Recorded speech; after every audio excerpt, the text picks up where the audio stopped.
Shalom saudaraku, berjumpa kembali bersama dengan saya Pendeta Jakob Setio, masih dalam program Sapa Jemaat di Rumah. Kali ini kita akan bersatu bersama-sama, mari kita berdoa. Bapa kami rindu, firman-Mu sungguh memberkati kami, dan biarlah melalui renungan firman itu, kami semakin dikuatkan, diteguhkan di dalam pengiringan kami akan Engkau. Kami siap diberkati, terpujilah nama-Mu kekal selama-lamanya. Dalam nama Yesus kami berdoa, haleluya, amin. Firman Tuhan kali ini terambil dari Yohanes 15 ayat 9. Yohanes 15 ayat 9 berkata, "Seperti Bapa telah mengasihi aku, demikianlah juga aku telah mengasihi kamu. Tinggallah di dalam kasih-Ku itu." Saudaraku, sebagai anak-anak Tuhan, mengapakah kita perlu hidup di dalam kasih? Berikut ini ada 7 bukti kekuatan ketika kita mengasihi. Pertama, kasih membantu kita menerima diri sendiri dan orang lain. Ketika kita benar-benar mengasihi seseorang, entah itu pasangan kita, keluarga, atau bahkan diri kita sendiri, maka kita bersedia menerimanya apa adanya. Menerima ketidaksempurnaan diri dan orang lain memang bukanlah hal yang mudah. Tetapi ingatlah bahwa kasih menutupi kelemahan itu dan memampukan kita untuk menerimanya.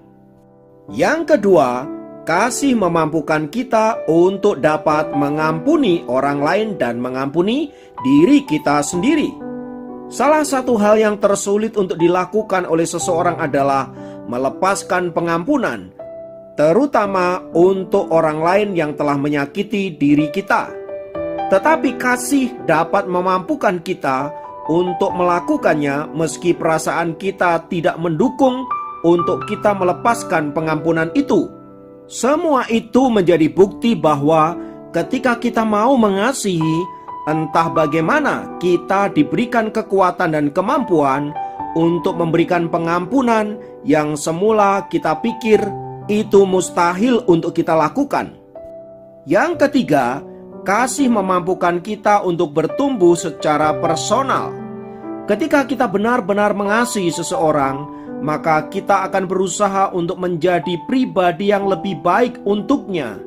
Kita mungkin akan mengubah beberapa hal dalam diri kita yang semula enggan untuk kita ubah, atau bahkan melakukan hal-hal yang sebelumnya tidak pernah kita lakukan agar menjadi orang yang lebih baik dan agar orang yang kita kasihi merasa bahagia. Yang keempat, kasih mendorong kita untuk lebih kreatif. Entah bagaimana, kasih akan memampukan seseorang untuk menjadi lebih kreatif dan memahami hidup dengan lebih mendalam. Lihat saja, bukankah ada banyak puisi, tulisan, lagu, ataupun hal-hal yang berkaitan dengan perjuangan seringkali dikaitkan dengan cinta. Bahkan lagu-lagu rohani yang seringkali kita nyanyikan, semua itu lahir dari buah cinta dari seseorang yang mengasihi Allah. Intinya, saat seseorang memiliki kasih, akan tercipta daya kreatif yang luar biasa untuk menyatakan kasih itu secara lebih konkret. Yang kelima, kasih memampukan kita untuk terus menjalani hidup ini meskipun sangat berat. Kasih itu memiliki kekuatan yang luar biasa yang memampukan kita bertahan dalam segala situasi, meski keadaan kita sedang sulit dan badai hidup tidak kunjung berhenti. Kasihlah yang memampukan kita untuk terus bertahan dan berjuang, hingga akhirnya kita dapat melewati setiap problema hidup yang ada. Bukankah sudah ada begitu banyak kasus orang yang memperlihatkan betapa mereka rela melakukan apa saja demi kasihnya kepada seseorang? Ya, itulah kekuatan sebuah kasih. Yang keenam, kasih memampukan kita untuk tetap bahagia dan sukacita. Yang satu ini jelas dan banyak dari kita sudah mengalaminya. Pada waktu kita mengasihi, tubuh kita akan dipenuhi dengan hormon yang fungsinya memperbaiki mood kita. Tak heran bila seseorang dipenuhi oleh kasih, maka hidupnya akan menjadi bahagia dan segala sesuatunya akan terasa sangat indah. Memang ini hanya sementara, tetapi pada dasarnya kita akan menjadi bahagia apabila kita dipenuhi oleh perasaan kasih dan dicintai oleh orang-orang yang dipenuhi dengan kasih. Yang ketujuh, kasih membuat kita lebih sehat. Banyak peneliti sudah membuktikan bahwa ketika kita hidup dipenuhi dengan kasih, maka kita akan menjadi cenderung lebih sehat. Statistik bahkan menunjukkan bahwa mereka yang menikah cenderung memiliki usia yang lebih panjang daripada mereka yang tidak menikah. Itu berarti mereka yang dikasihi dan mengasihi, hidupnya akan menjadi lebih sehat.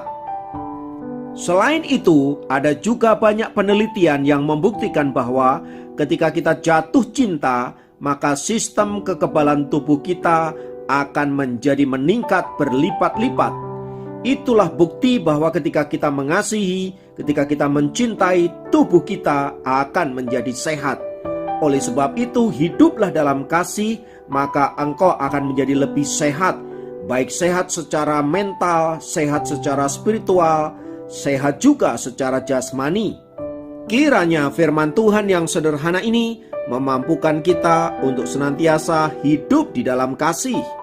Pertama-tama tentu kita harus mengasihi Tuhan, mengasihi diri sendiri, mengasihi sesama, dan juga mengasihi makhluk ciptaan yang lain. Percayalah, ketika kita hidup dalam kasih, maka hidup kita akan menjadi lebih baik, hidup kita akan menjadi lebih diberkati, hidup kita akan menjadi lebih luar biasa indah.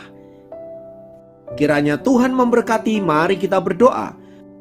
Tuhan, terima kasih buat kasih-Mu yang luar biasa, yang menjadikan kami pribadi-pribadi yang berharga, dan biarlah kami juga boleh menyatakan kasih-Mu itu kepada orang-orang di sekitar kami, bahkan ciptaan-Mu yang lainnya. Terpujilah nama-Mu kekal selamanya. Dalam nama Yesus kami berdoa dan bersyukur. Haleluya. Amin.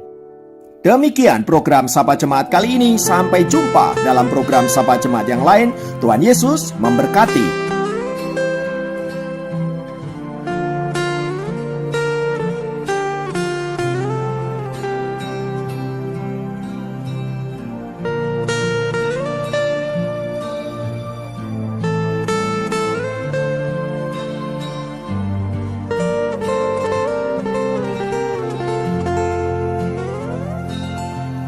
Ketika ku hadapi kehidupan ini, jalan mana yang harus ku pilih?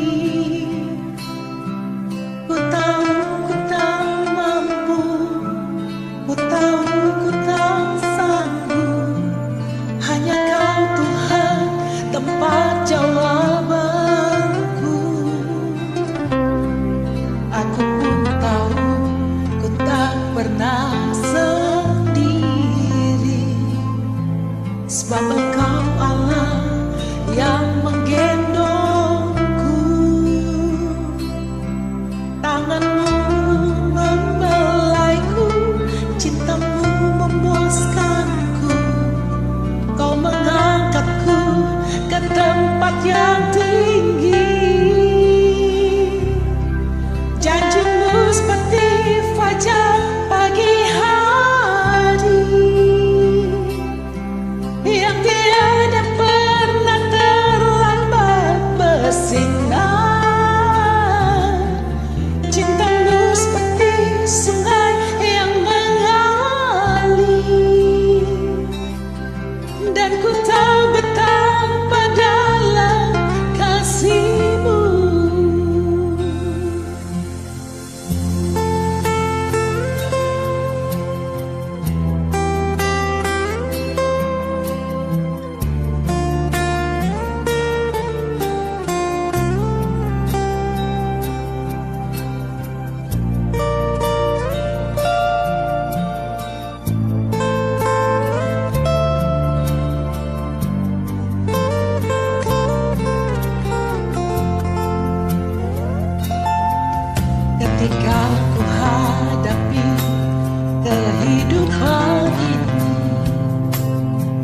jalan mana yang harus ku pilih.